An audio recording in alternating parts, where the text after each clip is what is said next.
Водечки пратеници во Европскиот парламент побараа официјален прекин на преговорите за прием на Турција во Европската унија, кои и онака подолго време се во застој. Како причина ги наведуваат плановите на председателот Реджеп Тајип Ердоган да добие поголеми овластувања по референдумот за уставни промени. Еврокомесарот за проширување Јоханес Хан, обраќајќи им се на европратениците, изјави: Once the constitutional changes are fully implemented, Turkey will move even further away from the European standards, especially with regard to the separation of powers and the independence of the judiciary. Шефот на најголемата фракција во Европарламентот, Централно-десничарската Европска народна партија, германецот Манфред Вебер, оцени дека полноправното членство на Турција во Европската унија веќе не може да биде остварено. Es ist Zeit, das Verhältnis neu zu bewerten und zu klären.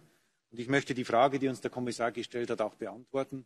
Aus Sicht der EVP-Fraktion ist damit eine Vollmitgliedschaft in der Europäischen Union nicht mehr realistisch. Wir müssen die Lebenslüge, die in den Beziehungen vorherrscht, jetzt beenden. Сличен е и ставот на британскиот конзервативен пратеник Саед Кемал.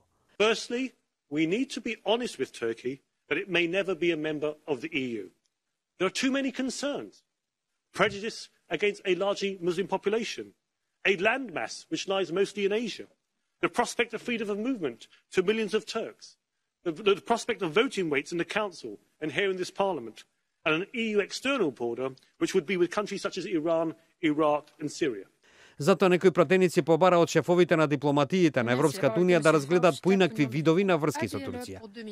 Белгискиот пратеник Ги Верховштад рече: I think it's critical now to go into a new cooperation and to do a new proposal to Turkey.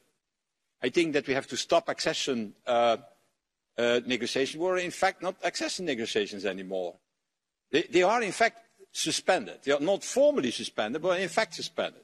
Односите меѓу Унијата и Турција, која е членка на НАТО, се влоши откако турските власти затворија илјадници луѓе по неуспешниот државен удар во јули лани.